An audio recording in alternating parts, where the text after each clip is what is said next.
Vasudevaya. Om Namo Bhagavate Vasudevaya. Om Namo Bhagavate Vasudevaya. Om Namo Bhagavate Vasudevaya. Om Namo Bhagavate Vasudevaya. Om Namo Bhagavate Vasudevaya. Narayana Namaskrityam Naram Chaiva Narottamam Devim Saraswatim Vyasa Tato Jayamudiraye Nashtaprayeshu Abhadreshu Nityam Bhagavata Sevaya Bhagavati Uttama Shloke Bhakti Bhagavati Naishtati. So thank you very much for giving me this opportunity to speak something about Lord Krishna. As we all know, Janmashtami is coming within few days. When is the Janmashtami? Friday. Friday 19th. So it's not too many days now left, so we should all celebrate. So today's topic is Advent of Lord Krishna. So the class is taken from Srimad Bhagavatam, 10th canto, chapter 1, and also from Krishna book. So we will be discussing what is the dictionary meaning of Advent. Advent means arrival of a notable person. Like Sri Krishna, Lord Sri Krishna, is not notable, but it's quite very notable. So, and also like similar words which we see, like arrival of Lord, or appearance of Lord, or emergence of the Lord, or surfacing of Lord. So these are different words, but equivalent to Advent. So Lord Krishna's appearance in this world is not simple, it's because it's transcendental, it's not like our birth, we have to stay in the womb for so long time and suffer so much and we are upside down like that, Krishna doesn't go through all these, he just appears, because his body is eternal, it's a transcendental body. He comes from Gola Vrindam directly here, and goes back to Gola Vrindam or some other universe, it's there. So that's why Krishna says in Bhagavad Gita, Janma Karma Cha Me Divyam, Yo Me Evam Yo Vedi Tattvataha Tattvadeha Param Dharma, Janma Neti Mam Tiso Arjuna. So Krishna says that Janma Karma Cha Me Divyam, my Janma and my activities and my appearance, they are divya, they are very transcendental actually. Yo Me whosoever knows Tattvataha means really like deeply, in the to the meaning, So then Tyaktva Deham, that means after leaving his body, Punarjanam, he doesn't get any birth again in this material world. That means he gets out of this cycle of birth and death. So we can achieve such a stage in life that when we can stop this birth and miseries of birth and death, because we do not know for how many millions and millions of births, we are just going through. We don't know the count. Nobody knows the count. Lord Krishna knows, but nobody else knows that how many births. And after so many births, we got this rare human form actually. So we should use it and get out of this repeated cycle of birth and death. So Sri Shukdev Goswami in Srimad Bhagavatam, he elaborately describes throughout the Bhagavatam, from 1 chapter to 9th chapter, everywhere he describes about 2 dynasties, the Suryavansh and Chandravansh, the Moon dynasty and Sun dynasty, and in those 2 dynasties, so many kings like came and went, so this dynasty so long. At the end of the 9th chapter, Shukdev Goswami described Lord Krishna comes in the Moon dynasty, so it is described in 9th chapter and 10th chapter. Everything is about Krishna. There are 90 chapters about Krishna, so very widely described. And because Parikshit Maharaj actually, he desired to hear more and more about Lord Krishna. Whatever his pastimes, character, from beginning to end, so that's why Parikshit Maharaj requested that. So he requested Goswami, the Sukadeva Goswami actually, that, oh great sage, you know everything about Lord Krishna, so please describe me all his activities, because I am very eager to hear about those activities.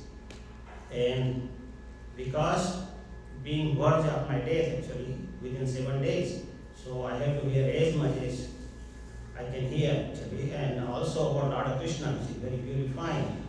And Also, I'm doing Nirjala. So he was not eating anything for 7 days, not sleeping, not even drinking. So he was doing Nirjala. And we have to do Nirjala for 1 day only, whole year. But 1 week or 2 weeks before, Nirjala is coming, it's a big tension for all of us, especially for me. It's very hard, to live without water. I drink water so often, so it's very hard to drink, especially in the summer days. But he was, why he was not feeling any thirst or any hunger? Because he told that I'm drinking the nectar of the topics about Lord Krishna. So that nectar, and because of that nectar flowing from the lotus mouth of Shukdev Goswami, his hunger and thirst was all gone actually, which is very hard to bear.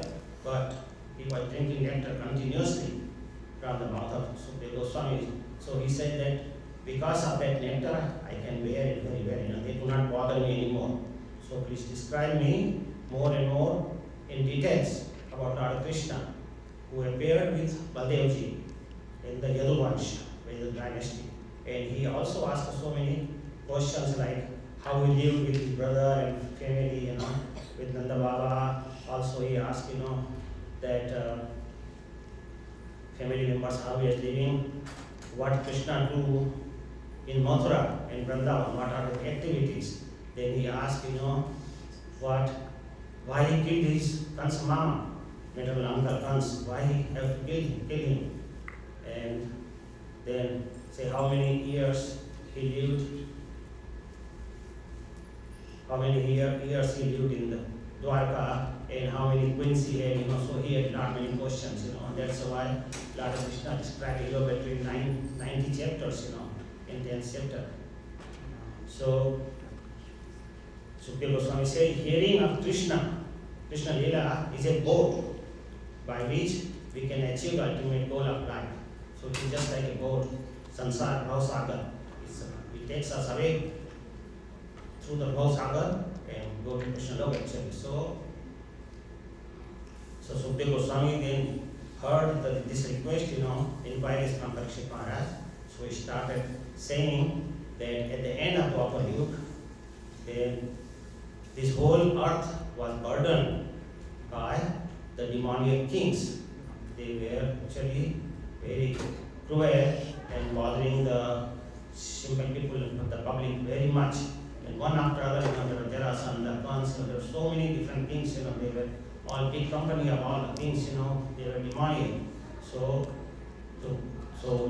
Earth, Mother Earth, really got overburdened with their pap karma. And that's why she took the form of a cow, and then she went to Brahmaji and requested Brahmaji, told her all the pain, that what she is suffering from and what is bothering her. And then she had, while describing all the problems about these demonic things, she had tears in her eyes. So, and she was informing Brahmaji that, see what is my misfortune actually, that people cannot live nicely on this earth, and these demonic people are bothering so much. So when Brahmaji heard Mother Earth's plea, then he himself got aggrieved. And so Brahmaji first informed Lord Shiva and all other demigods, and then they all got together, and whenever there is a problem on this world, then all the demigods, Mother Earth actually tells Brahmaji, and Brahmaji collects all the devatas and demigods and goes to Shiv Sagar, at the bank of the Shiv Sagar, and there they actually pray to the Lord Vishnu. So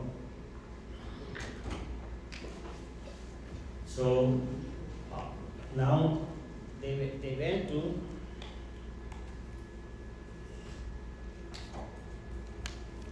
Swetadeep.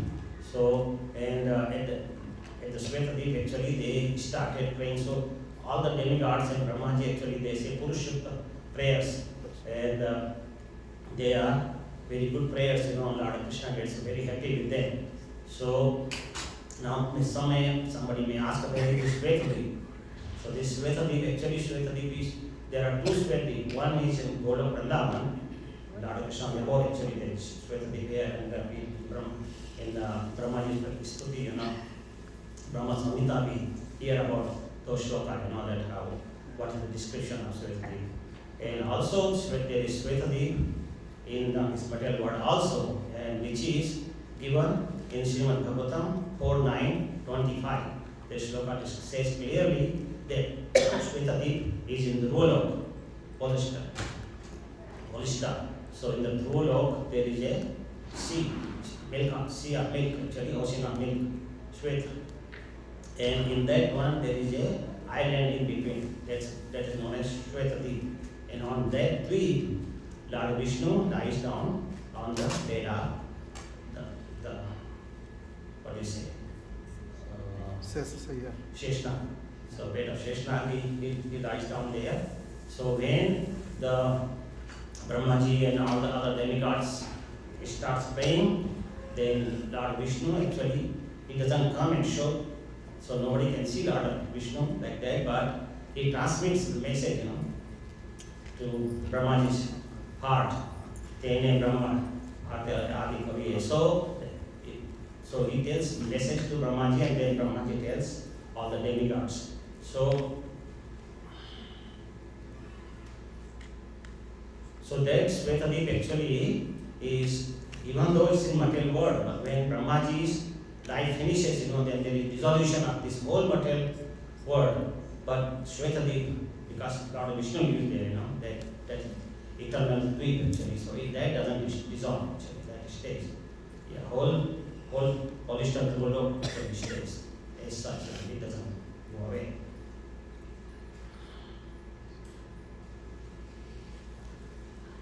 So the description of Lord Krishna actually Sri Goswami says in Bhagavatam that like water Ganges cleans us, you know, clear all the with pap karma, our all the sins goes away, taking dip in the water of Ganges. Similarly, the description of the activities of Krishna, if we hear them or recite them, then it can purify us, not just the speaker, but hearers also, and actually whole audience and entire world can get purified. So it's so purifying. So we should definitely hear it as much as possible. So Lord Vishnu told Brahmaji that tell all the demigods that I will be appearing in as a son of Devaki and Vasudeva, and also he told all the demigods that you take birth in the Vrishni family, and so then Lord Krishna, she said, I will come as their son, and then I will appear there. And also he said that wives of demigods also should appear with the demigods, you know. So all the gopis, you know, many gopis were wives of the demigods. Also some gopis came directly from the Golok Vrindavan, and some were gopis who they were the rishis before with the Lord Ramchandra, you know, and they requested, they saw the Lord Ramchandra in the Madhuri Bhav, you know, so to fulfill their desire, you know, he said that I'm one Prata, so I cannot marry more than one wife at this time, but when I will come like Krishna, you know, as a Krishna in the end of the Dwapar Yuga, at that time, you know. So there were so many different gopis at that time. So all came. So Yadu dynasty is famous, and Radha Krishna came in Yadu dynasty actually. And so Sukadeva Goswami starts telling that the head of Yadu dynasty was Surasen. So Surasen, so if you see the book of Sanatana Goswami, Vaishnava Goswami book, so he says that Surasen was son of Kartavirya Arjuna. Kartavirya Arjuna was a very powerful king, and his capital was Maheshwar, on the bank of Narmada River. And one time he was so powerful that he was one time taking bath, you know, in the Narmada, and he had 1,000 arms. So he stopped the whole flow just by his arms, he was so powerful. And at that time, little more down, few miles down, Ravan was doing like boat ride, with all his girlfriends, and he was having good time, that party there.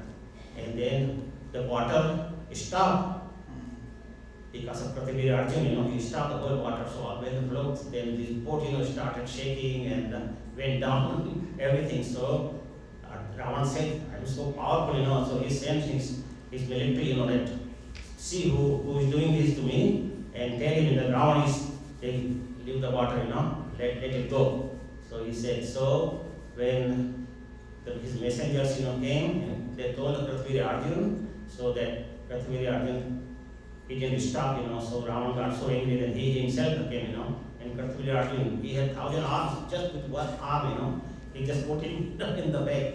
He was thinking he's so powerful, but Prithvi Arjun was so much more powerful, and he was keeping him for so many 1 or 2 years, then he let him go. So this is so he was the father of Sursen. So Sursen actually stopped because he wanted his capital in Mathura, because Mathura actually is eternal bhumi for Lord Krishna.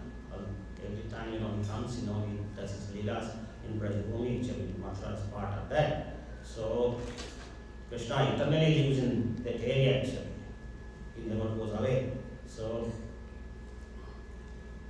Sursen was the father of Vasudeva. So Vasudeva, who was the son of Surudeva, Sursen, he married to Devaki. So Devaki was daughter of King Devak. And King Devak actually, at the time of marriage, he gave so much gifts, like so many elephants, so many decorated chariots, so many cows, so many servants, so many gold jewelry, and not many things actually he gave. And then when Vasudeva was taking Devaki after marriage to his home, then her brother was Kansa. So Kansa was her brother, who was the son of Ugrasen actually. And so he thought, that let me be more humble and let me try my sister, to her house. So he took the driver's post, of the chariot. So he was driving the chariot. He took the rein of the chariot and he was driving. Then after when the chariot departed, actually at that time, lot of conch shells and bugles and all the various drums were sounded as they proceed. And but at that time there was an Akashwani, the voice from the sky came, and he said that Kans, you foolish rascal, you are driving your sister Devaki, but you don't know that her 8th son, as a child, will kill you. So once he heard this kind of omen, at that time he was so angry. Then he pulled his sister's hair and he started dragging her, and he pulled his sword, and trying to chop off her head, But at that time, her husband Vasudeva, actually that he was Vasudeva's wife at that time, so Vasudeva politically, diplomatically tried to explain him that why you are killing her, your whole fame will go away because she is your sister, first thing. Second thing, she is a female. Second thing, she just got married today. You are killing a female on her marriage day, it's all dead. Your fame will go away. And the second thing, he drew a plan, and he told that why you are worried about your sister, because she's not going to kill you, her 8th child will kill you. So I promise you, take my words please, believe me, that I will bring each child, so born to you, and you can kill them. So that's why he said, don't kill her. So the plan looked very good to Kans, so he said, all right.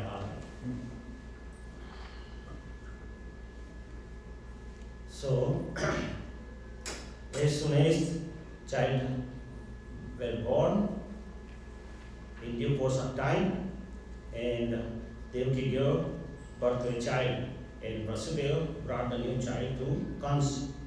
But Kans, when he saw the child, he was struck with Vasudeva's magnanimity, that how truthful he is and how magnanimous. His son is there, and he knows that once he comes to me, I will kill them, but still he's bringing, so he's so honest person, So at that time, he was very happy with him, and he used his intelligence, and he told Vasudeva that I should not kill this child, because the Akashwani says that it will be eighth child who will kill me. This is first child, why I should worry.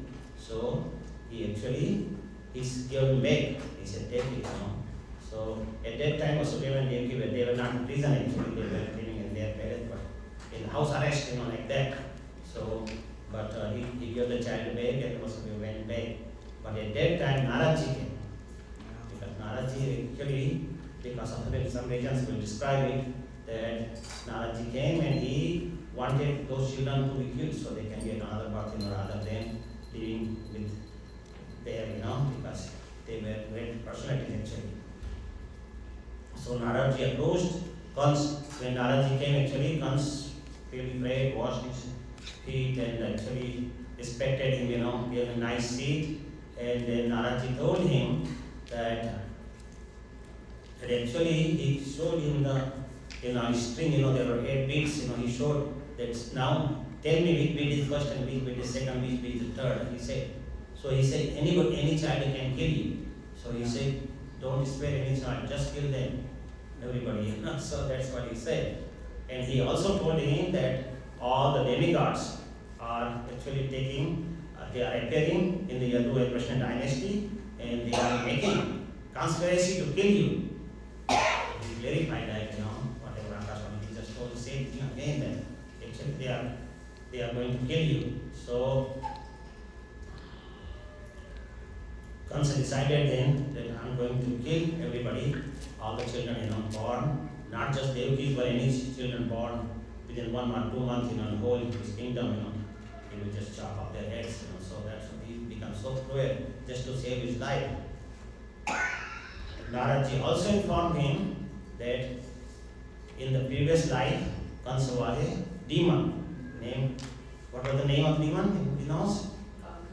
Kalnemi. So Kalnemi was the name of the demon. So he said that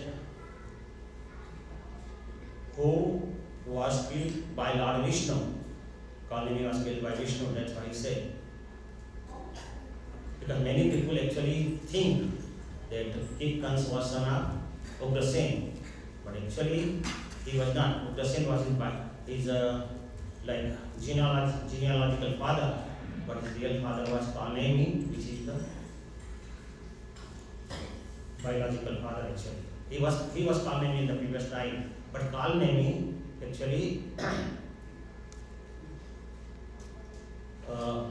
Dharma tells the story of birth of Kansa, that how Kansa was born actually. Because Kansa's father was not Ugrasen, but Kansa's father was, who was the Kansa's father? The biological father. And who knows? Dramila, was a demon Dramila. So one time, Ugrasen's wife, Queen Padmavati, she was actually going to a garden with all her friends, and they wanted to have some party there. So she went there, and Dramila demon came in the form of, he took the curse of Ugrasen. But she was a very nice lady, so she knew that this guy is not behaving like Ugrasen, because wife all the time knows, how the husband behaves, so she knew. So he told Dramila that you are not my husband, you get out of here. But he actually kept her forcefully, he stayed there, and ultimately, he forcefully actually had a relationship with her, So and after that he left, and leaving her pregnant actually. So he made her pregnant. So Kansa was Dramila, and then Queen Padmavati, when he came to the palace, he told her husband also. So she actually never liked her child, And as soon as Kansa was born, actually, he and her husband both cursed Kans, and so Kans knew that they both cursed me, so he never liked his father. So that's why when Kans became a little older, then he knew that my father and mother both don't like me, actually do not love me, and I'm not their child. So that's why when he had to make Ugrasen, a prisoner, he just put him in the prison actually, without any hesitation. Because and just not Ugrasen, but and his wife, but the whole Yaduvansh, they never actually liked the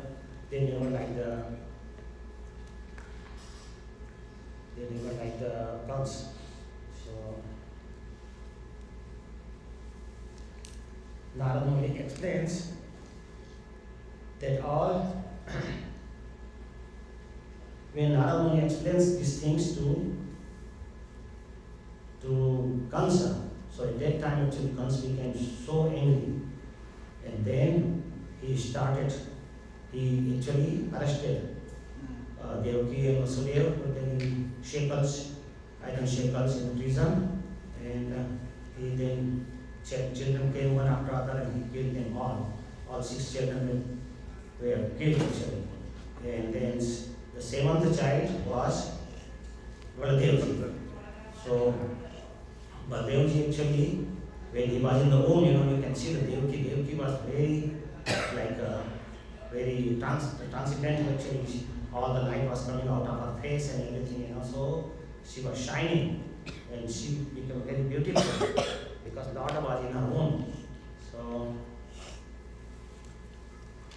she was very much worried that Kansa will kill like all other 6 children also to him, but at that time Lord Krishna thought that my mother is so much worried, so let me transfer Baldevji. So she transferred Baldevji from womb of Devaki to womb of other wife of Vasudeva. Her name was Mohini, and she was living with their friend, which is Nanda Baba.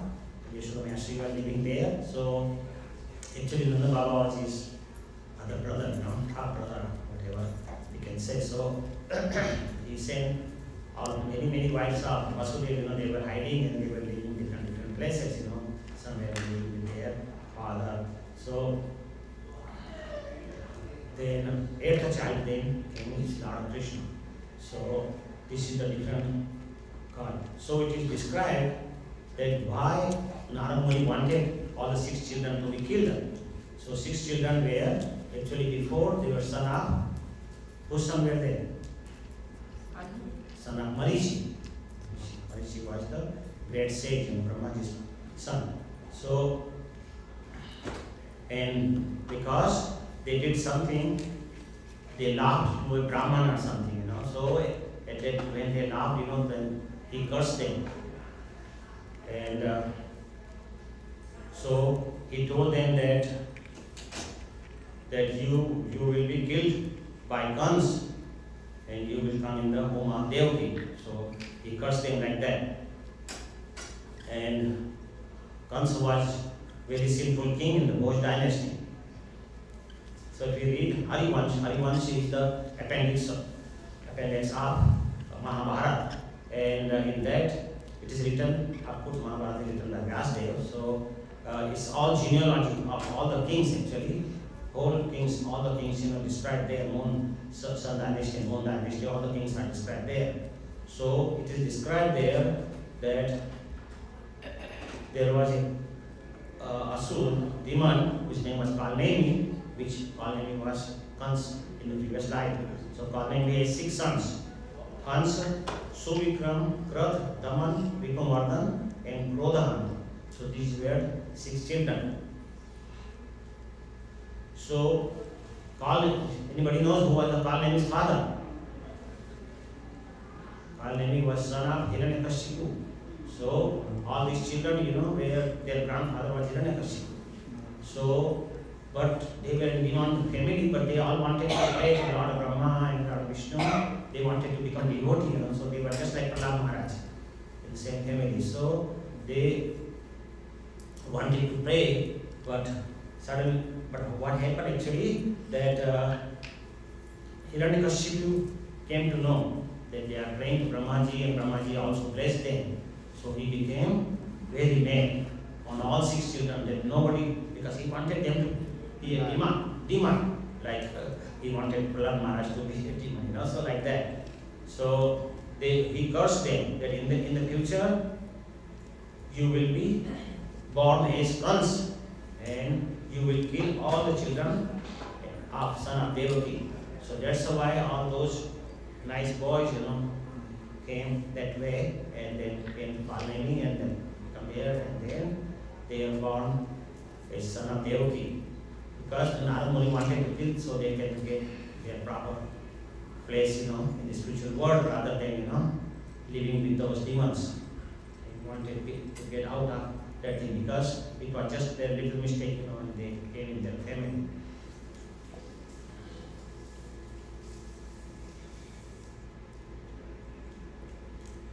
So, Lord Krishna's birth is not like our birth, because our birth takes place in the labor department, in delivery room, then we get delivered from the mother's womb. But Krishna's birth is not like that. Actually, he delivers all of us, from this material world. He takes us to spiritual world. So that's why Krishna comes, to encourage us, to come back. He is very eager to see us all in the spiritual world. And he comes again and again, millennium after millennium. So our birth and his birth is very different. Actually, Krishna's birth is very different. So, actually, why Krishna comes in this material world? It is given in the 4:7, Bhagavad Gita 4:7 and 4:8. Says yada yada hi dharmasya jnanin bhavati bharata abuddhyanam adharmasya tadatman prajameha.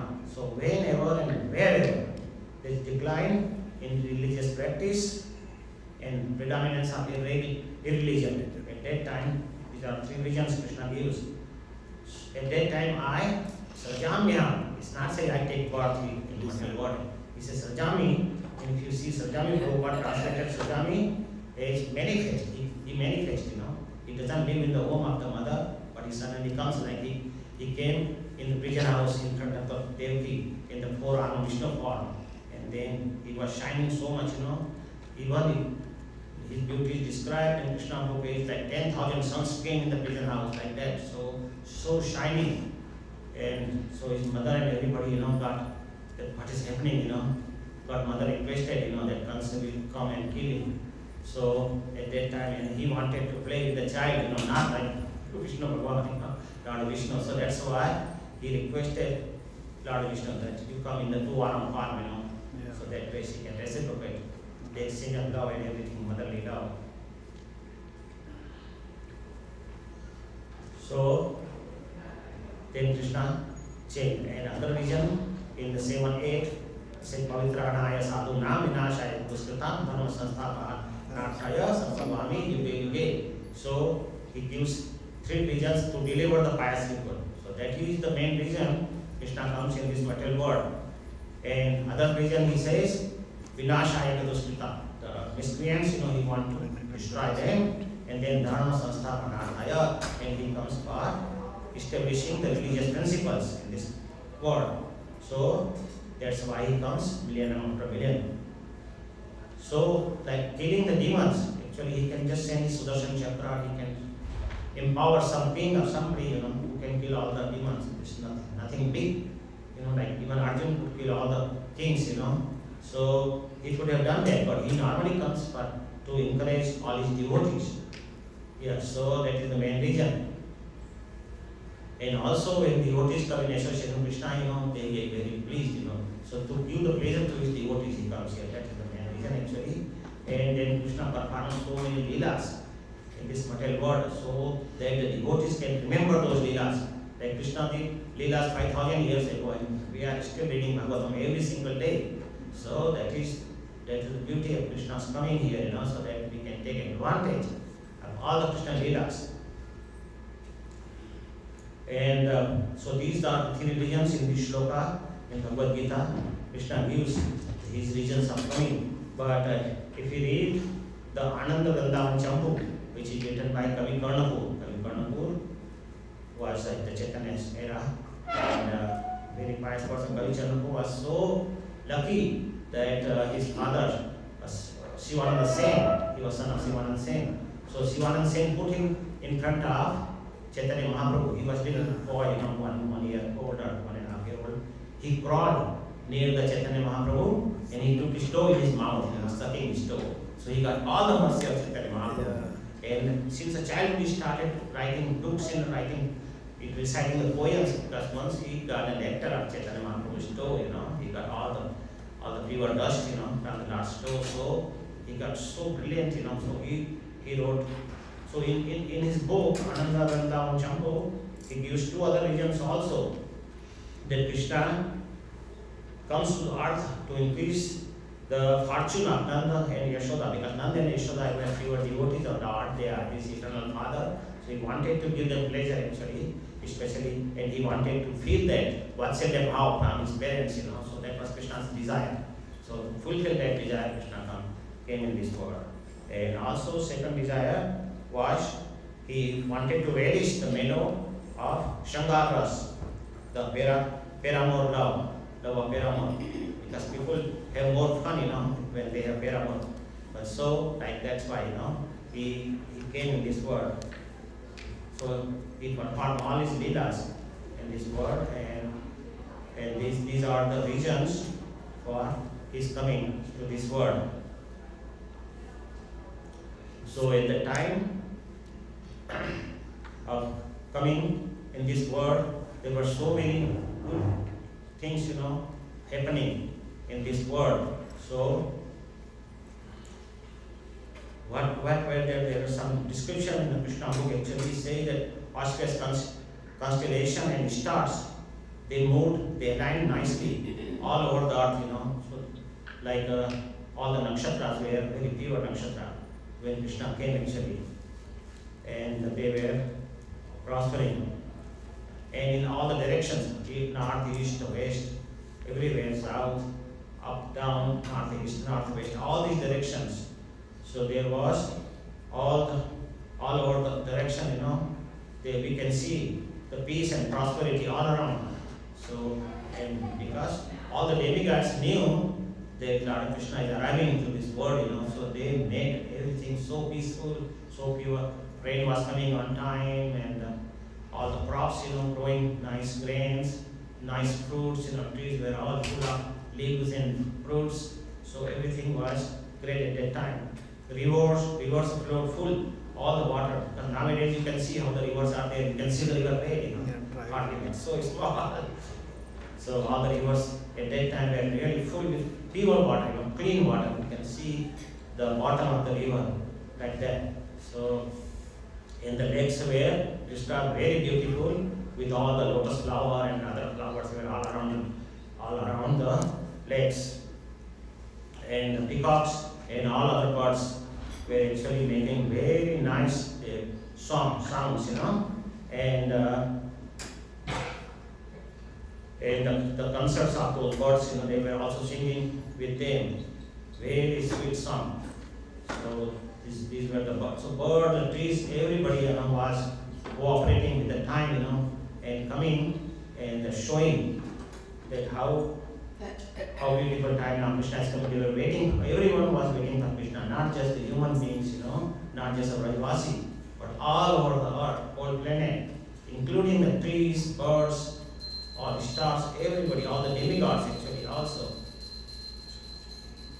And the wind was blowing very, very peacefully, not like what tornado comes, and everything is with speed very peacefully. And when the wind comes to the seashore, so sea was also peaceful, not making too big noise, So when the sea, the waves of the sea, actually they were making sound, very peaceful sound, and it was coinciding with the sound of the clouds in the sky. So very beautifully, nowadays when the sky bursts, how big that sound comes, you can not even hear. You would like to close your ears, So, but at that time, they were making very peaceful sound.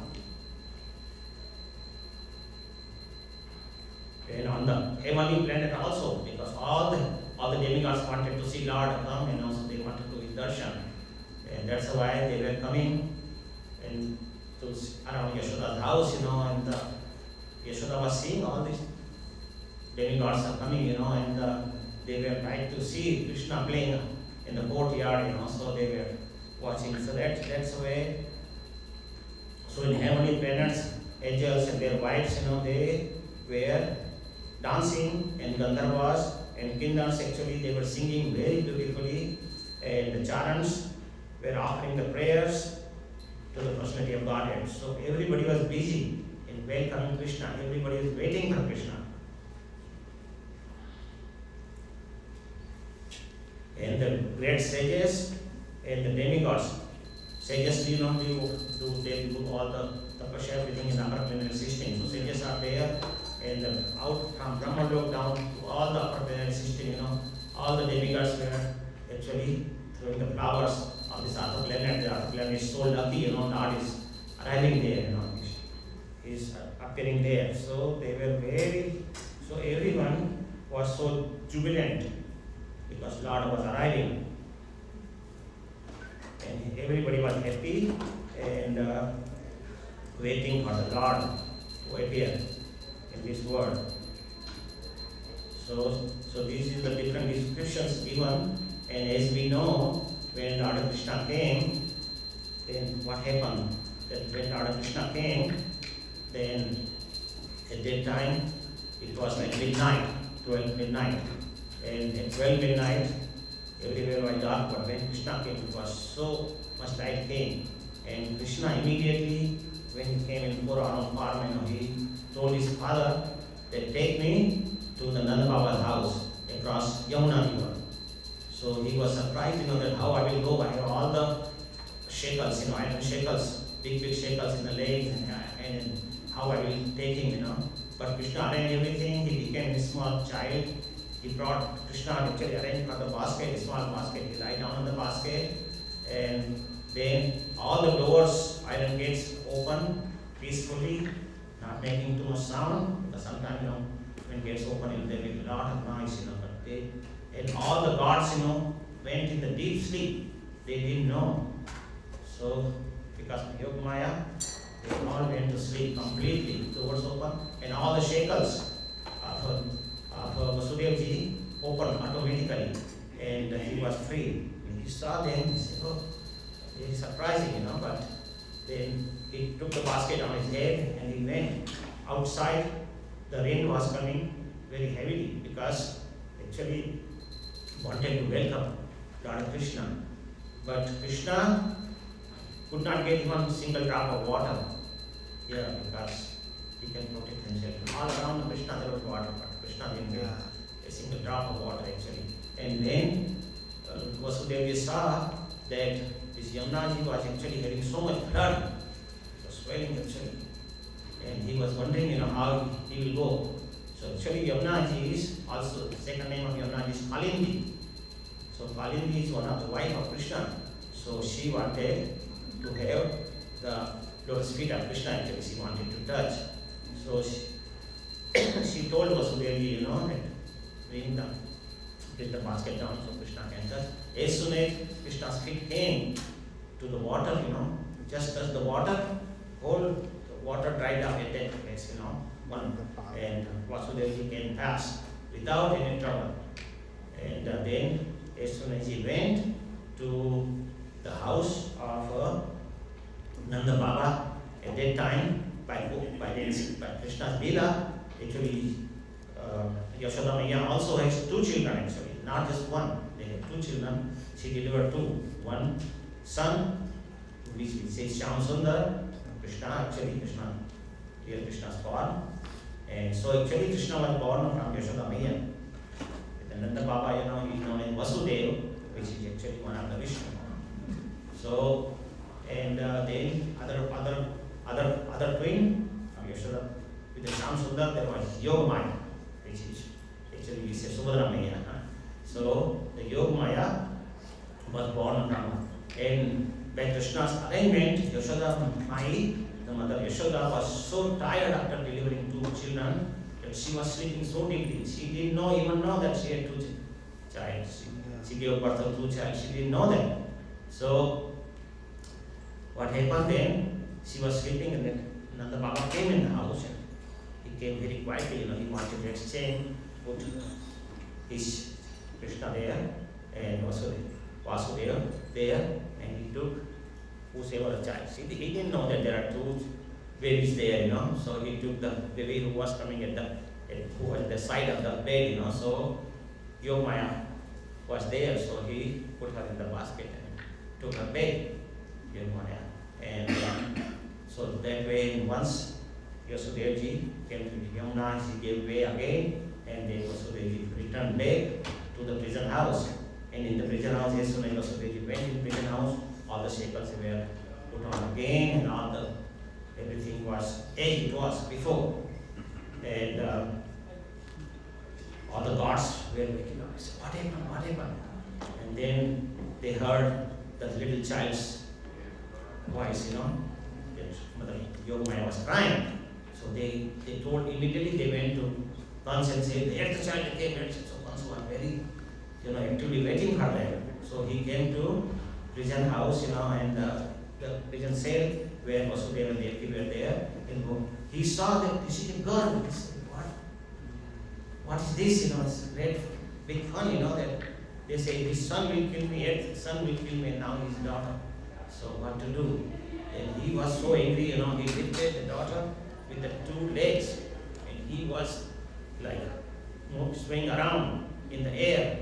And she was Yogmaya actually. So she slipped from his hand and went on the ceiling of the cell house, and he said, Kans, you don't know who am I. And she took the form of Durga.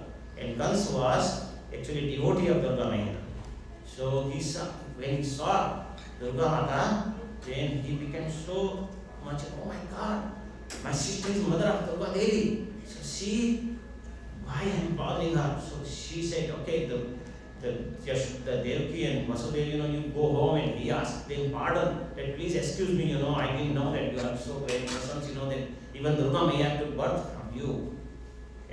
But then Yogmaya Devi said that Kans you do not know, the 8th child of Yashoda is somewhere else now, and he is going to kill you. So that's what he said. So Kans got again scared, and he asked his ministers what to do now. So minister suggested, that he is born somewhere else. So in our kingdom, whosoever is within 1 or 2 months, just kill them off. So all his soldiers went in each town and village, started killing all little infants, 1 month old. And they killed so many kids, who were newborn, they were all killed. But somehow the other, Krishna was with them. Anyway, we cannot kill the Krishna's. Krishna, of course, Krishna's. But he actually killed so many children, and so many infants unnecessary. And but Krishna gave them, actually Krishna must have given, that all can go to spiritual body, because they were killed because of Krishna actually, because he was the reason, and Krishna didn't wanted that somebody should kill. He killed, they just got the spiritual word. So this way, actually, Krishna slowly grew up, and there is a lot of description for how Krishna grew up and how he killed all the demons one by one. So next week we will describe how Krishna was born in the jail cell, and then we will sing all the Krishna song actually about his birth. And so Janmashtami Mahamahotsav ki Jai, Lord Sri Krishna ki Jai. So next we will sing Nanda ke ghar Anand bhayo Jai Kanhaiya Lal ki, Hathi Ghoda Pal ki Jai Kanhaiya Lal ki. So we will sing that, and there is still 10 minutes left, so we can discuss something, somebody has any question, comment, so we can go on, and we can discuss something about Krishna's pastimes. Yes, Mother? Yeah, you said that Yashoda gave birth to twins. Yes. And So the twin Krishna was transferred to Vasudeva then after being born from Mother Yasoda. That's what I want to ask. Yes, so when two kids were dying together, right? Vasudeva Krishna, Shyamsundar Krishna. One born from Devaki, one born from Vasudeva. So they got together in the heart, yes. And then as Krishna. So when Akrurji comes, when Krishna was 11, 12 years old, at that time Akrurji comes to take Kans to Mathura. At that time, Shyamsundar stayed. Shyamsundar stayed in Brajbhumi. Krishna never leaves Vrindavan. Krishna all the time stays in Vrindavan, but he lived in the aprakat form, non-manifested form. So he lived in hidden form, he was there, but nobody can see him like that. And Vasudeva form, Vishnu form, went with Akrurji. So all the demons and all the fight with the Kans, killing the Kans and killing all the Charno and Almoshnik and all those things were done by Vasudeva, which is Krishna's form, actually Vishnu form of Krishna. So actually Krishna doesn't kill any demons, all the asuras were demons were killed by Vishnu form of Krishna. And that's the way it is, eternally Krishna lives in Vrindavan Bhumi. And he's still there, but when we go to Vrindavan, we cannot see that. That's our misfortune, We should not see the gutters and the pigs and all these things, when we go to Vrindavan. We should see the pure dust, because in every inch of the land of Vrindavan is actually imprinted by Krishna's lotus feet. Krishna was not wearing shoes in the Brajbhumi. He was going all barefoot all over the Brajbhumi. And he went so many times with so many cows. Mother Yashoda requested Krishna, they put on shoes, because there are so many thorns, so many stones and everything. So he said that, how will go so many cows, then you have to make 9 million shoes for the cows. They are not wear shoes, So it was impossible for Mother Yashoda to make so many shoes, for the cows. So she could not do it. When Krishna and Balaram both were going barefoot.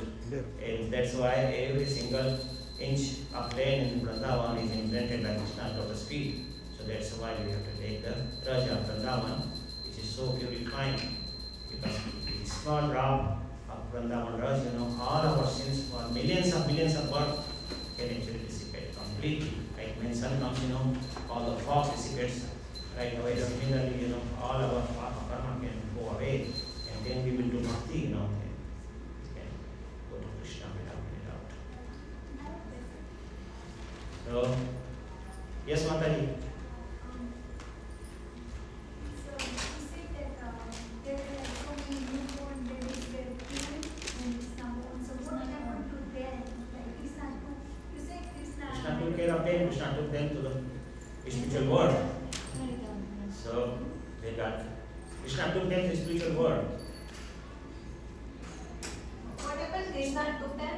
To the spiritual world. Okay, so right from Right away they got liberation, rather than working hard, because it's not easy to get liberated, so that's why the best thing for them, and they are eternally enjoying with Krishna.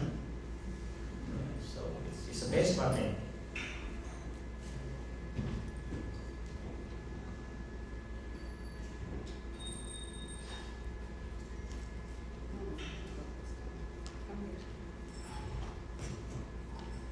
Anyone else, any comment, questions, anything?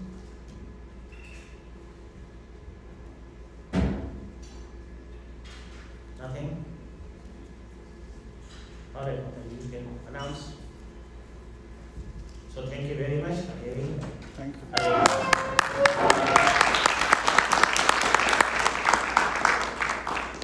Thank you very much, Kaivalya Prabhu, for that wonderful class. So today we heard about Krishna's advent, like Kaivalya Prabhu said. All of you have been wonderful audience, nice and quiet and paid attention, and we got all the details, lots of details. Next, this Friday is actual appearance of Krishna. This quiet temple room on Friday is going to be so full of energy. because he's going to be appearing here at midnight. So I will invite all of you to please come, and please invite your friends also to come. The temple is going to be open all day and through the night.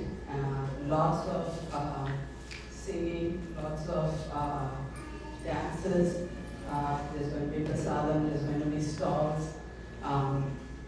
Today actually I got a small glimpse of the play that's going to be acted out, and if there's any hint of what's to come, it's going to be absolutely wonderful. So please, everybody, please definitely join us.